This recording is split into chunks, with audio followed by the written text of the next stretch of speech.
Well, thank you for having me. My name's Kerry Byrne. I'm the founder of KJB Trending Hospitality. I work with great chefs, restaurants, restaurant groups all around Greater Boston, and the city of Quincy, of course, is one of my clients, and I'm working with all the development in downtown Quincy. And I'm working, among other things, to help promote Quincy Center specifically, as one of America's next great dining destinations. There's a lot of creative energy in the community right now. We had a wave of new restaurants open last year. We have a whole new wave opening here in 2018, and I'm excited to be a part of it and be a part of kind of the renaissance of my hometown. Well, we've already getting national press, and I knew this would be a hot story. There's a group that is opening a place called Rewild Plant and Drink, I think I have the name correct. Rewild Plant Food Plus Drink, excuse me. And this is going to be America's first vegan beer hall. It's going to be a beer hall and cafe with all local beers, kind of all the hip, cool breweries, specifically around the South Shore, but also an entirely 100% plant-based menu. You know, two of the biggest trends in global cuisine right now are plant-based food and, of course, craft beer. And these guys are combining both in a single space. It'll be at the old Iron Furnace space, which people knew originally years ago was Alba, the original Alba.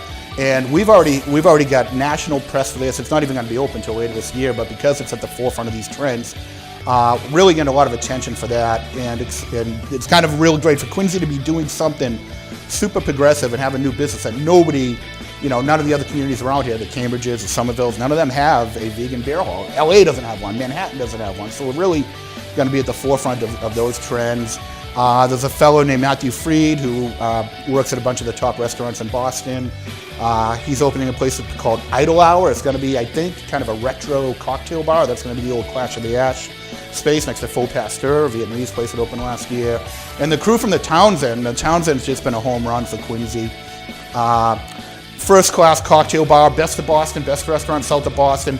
All the foodies, all the hardcore foodies, the people who drive the scene in Boston, all come to the Townsend. They're all into it. They all know how great it is. And they're opening a second place called Belfry Hall.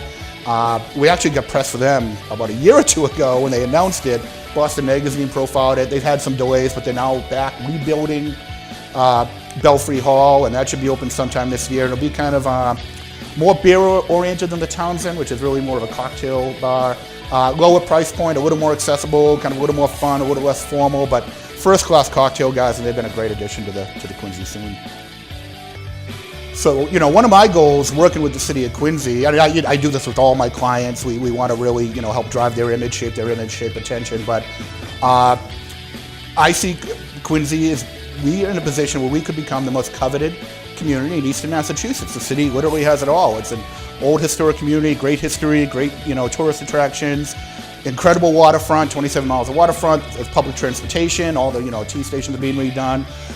We're sitting on the cusp of truly great things in Quincy, and I'm, you know, with my company, KJB Trending Hospitality, we are help driving that. We placed, in our first year alone with the city of Quincy, we placed 120 unique media hits for Quincy, print, digital, online, broadcast media, local, regional, national, international press. We had the Guardian of London here in Quincy for a 4th of July front page story that ran last year. You know, really driving it. You can talk to, not to toot my own horn, but 120 media hits in 1 year is unheard of in this industry. Talk to any PR professional, you know, around the region, and that's really tough to do. And it's not, one, we work hard at it, but two, Quincy has natural stories to tell. And I don't think our company, we don't get behind businesses that we don't believe in. And we believe in Quincy, we believe in its story, which helps make it easy for us to drive so much attention for all the great things going on in this community. Quincy is the most patriotic city in America for a variety of reasons. In fact, I wrote a bill with State Rep Bruce Sears that's been filed in the State House. We've had a 3rd reading. We may get a vote on it to declare Quincy the most patriotic city in America. A whole bunch of reasons. It's in the bill. You can Google it, look it up. But, you know, as we like to say, two kids from Quincy started the American Revolution, John Adams and John Hancock, boyhood chums. John Hancock provided the financial foundation of the early days of the American Revolution. John Adams provided the intellectual foundation of the American Revolution. You know, wrote the world's first constitution right here in Quincy. Fast forward, you know, 150 years, World War II, Quincy was a vital cog in the arsenal of democracy that won not only World War II, but World War I. We had 2 shipyards for World War I. We had obviously the famous one in Quincy Point still in World War II, the USS Massachusetts, the USS Quincy, the USS Lexington aircraft carrier. Both of them were both built here in Quincy. This city helped win World War II. This city helped win the American Revolution.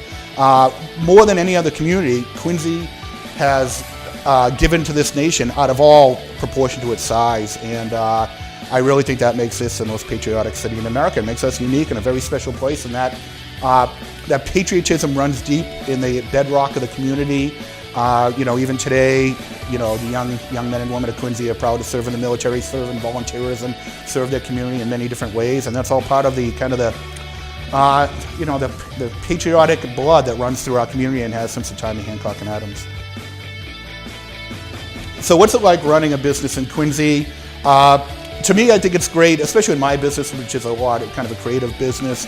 There's a lot of creative energy in the community. You feel it from the chefs, from the restaurateurs, from the developers, from the artists. I think that creative energy really helps. It feeds upon itself. There's a woman I've done a little work with around Quincy named Holly Nichols.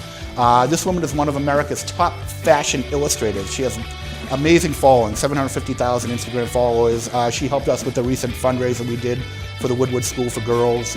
A powerhouse like that. There's some great dynamic artistic people here, great chefs. And from the food side, which I'm intimately involved in, we're finding a lot of great chefs, restaurateurs, brewers are moving to Quincy. They find it easily accessible, obviously, to downtown Boston. It's still more affordable than some other communities.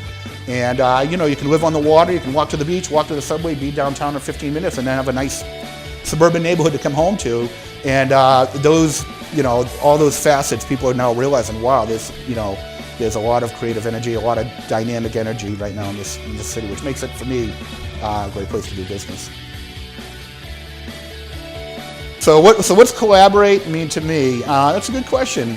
I think it's kind of joining, understanding that you don't have all the answers, you don't have all the talents, and finding people whose talents and gifts and skills mesh with yours to create something bigger than yourself. In my case, collaborating on story ideas. I'll sit down with chefs, restaurateurs, or people in other lines of other businesses, and what are you working on? What are you doing? What can I give to you that'll help you make your project bigger, better, and also help us publicize and talk about it. But I think to me, collaborate is just kind of bringing together various skill sets to make something bigger and better than you can do on your own.